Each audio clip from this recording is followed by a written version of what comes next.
Fala pessoal, tudo bem? Manuel por aqui. Conforme combinado aí no vídeo anterior, hoje eu ia falar aí com você sobre um pouco sobre os fundamentos aí da gestão de estoques, tá? Só pra gente ir para as próximas fases aí com a mente mais aberta do que a gente vai esperar aí, o que a gente tem que analisar, tá? Então a primeira coisa que você tem que entender é que a parte de gestão de estoques ela é mais ampla. Então a gente está vendo aqui sobre lotes econômicos, mas a gente tem uma série de, de pontos que a gente vai analisar, tá? Por que eu estou trazendo primeiro lotes econômicos? Porque o meu foco aqui é a gente seguir ali para o lado do planejamento, como a gente já viu a parte do planejamento agregado. Se a gente quiser aprofundar mais num planejamento na programação, por exemplo, do MRP, nós precisamos entender esses conceitos aqui antes, que vai estar dentro da parte de lotes econômicos, da gestão de estoques, para que a gente consiga avançar com mais clareza. Então é por esse motivo que eu estou trazendo essa parte de gestão de estoques parcial aqui. Claro que novos conteúdos que for surgirem, eu vou ir colocando dentro dessa playlist para facilitar aí o acesso. Mas por hora, alguns conteúdos vão ficar para depois, beleza? Então vamos lá. Dentro de administração da produção e operações, mais precisamente dentro de administração de materiais, você vai encontrar tudo sobre estoques. Então, se você quiser saber mais, encontra esses temas aí, beleza? O que é o estoque? Eu não vou ficar com preciosismo aqui da literatura, não. É aquilo que você deduzir, tá? Estoques é a quantidade de bens físicos mantidos de forma improdutiva por um período de tempo. Ou seja, produtos que você não está usando, que está parado ali um tempão. Basicamente é isso, tá? Matéria-prima, itens que você comprou ou que você fabricou, que está parado ali e não está usando, ele está em estado de estoques. Se eu perguntar para uma pessoa do operacional se ele gosta ou não de estoques, ele vai falar, cara, estoques é bom. Porque quando tem estoques, normalmente a empresa não pede para eu vir fazer hora extra quando está vendendo muito. Ou eles vão falar assim, ah, cara, é bom porque eu não corro risco de ser demitido é, quando a demanda estiver baixa. E aí, quando a demanda está alta, eles vão querer me contratar de volta, certo? Então, ter estoque traz um balanceamento da produção. Eu consigo manter a produção mais estável, tá? Claro, você compras econômicas. Se você pensar em pedidos, você vai conseguir fazer pedidos mais atrativos em valores, né? Se você optar por quantidade maior, ou você vai economizar no frete. A gente já viu isso, já um pouco sobre isso sobre lotes econômicos de compra aí no vídeo anterior, que vale a pena você dar uma assistida. E a proteção contra incertezas, tá? Proteção contra incertezas, imagina que você compra uma determinada matéria-prima e pouco tempo depois você descobre que essa matéria-prima está em falta no mercado. Então agora você olha para o seu estoque e fala assim, ainda bem que eu comprei. O aço aqui em Minas ele é muito volátil. Ele já teve um período pior. Mas aqui normalmente o aço é muito volátil. Às vezes você compra ele no preço legal, enche o seu estoque, só que o que acontece com o passar do tempo? O preço cai ou o preço aumenta. Aí você fala, ainda bem que eu tenho estoque, tá? Caso o preço aumentar, né? Obviamente. Então ele te protege contra algumas incertezas. Sem contar que ele cobre a demanda, né? Imagina que você tem uma demanda alta, todo mundo querendo comprar, e você só consegue produzir isso. Essa diferença aqui vai ser suprida pelo estoque que você tem. Então, na ótica operacional, pode gerar uma série de benefícios. Na ótica financeira, nem tanto. Isso aí mede a saúde da empresa. Dois fatores que eu trouxe aqui: a taxa de retorno e a rotatividade do estoque.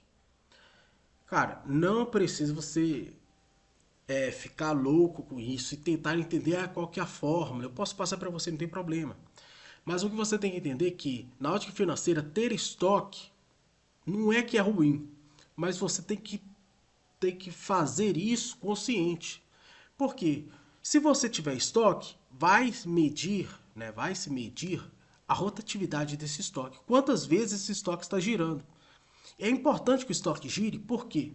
Porque se o estoque não girar, significa que ele está ficando ali parado muito tempo. E o que eu quero é vender, eu quero produzir, que eu tenha estoque, mas é que eu venda também.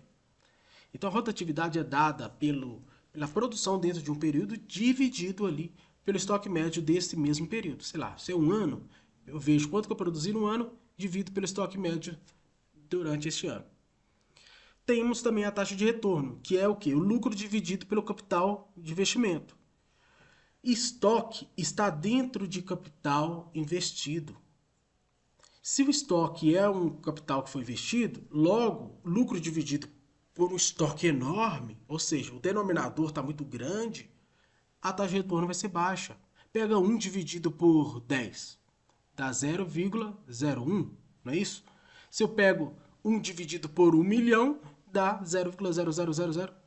Você entendeu que quanto maior o denominador, quanto maior o estoque, quanto maior o capital investido, lucro dividido por esse capital inflado, você vai ter uma taxa pequena. Então, essa é a ideia, beleza? Custos em estoques.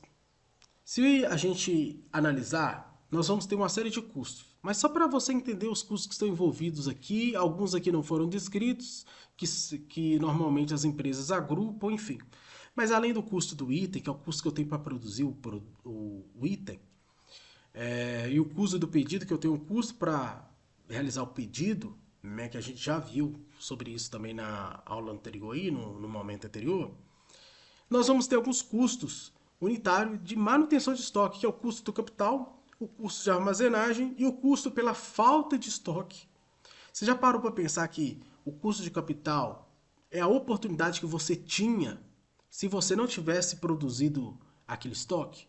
Se você tivesse pegado o dinheiro e aplicado em outro negócio, ele não teria te dado um retorno mais rápido?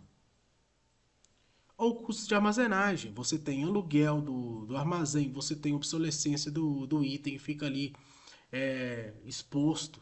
Entendeu? Então, uma série de custos que estão dentro de armazenagem.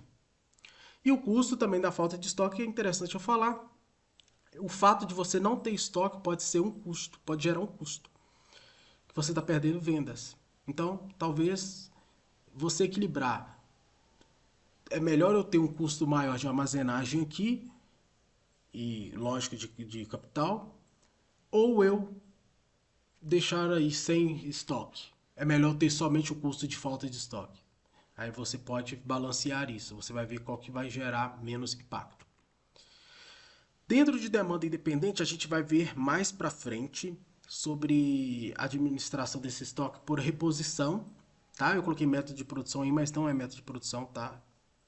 Não chega a ser produção, mas é uma administração por reposição, ou um ressuprimento, né? Enfim. Quando a gente vê demanda independente, a gente pensa o seguinte: é coisa que não está no meu controle. Como o mercado, por exemplo, as tendências do mercado, produtos sazonais, preferências dos consumidores, eles decidem o quanto eles querem consumir, mas eu não consigo prever isso assertivamente. Por isso que a gente tem aí planejamento de previsão de demanda, no caso, tá? Na área comercial. Na parte de demanda dependente, já é o contrário. Eu tenho controle em minhas mãos. Por exemplo, matéria-prima é um tipo de item que tem a demanda dependente. Por quê? Porque eu sei exatamente quanto de matéria-prima eu preciso para produzir um produto. Então, se eu quiser produzir uma unidade, eu sei o quanto de matéria-prima eu vou usar. Então, a matéria-prima é dependente da quantidade de produtos que eu vou produzir. Então, há uma dependência. Da mesma forma, produtos semi-acabados e componentes para montagem. Tá?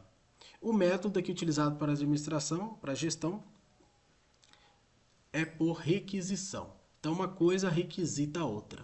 Tá uma dependência aqui entre eles.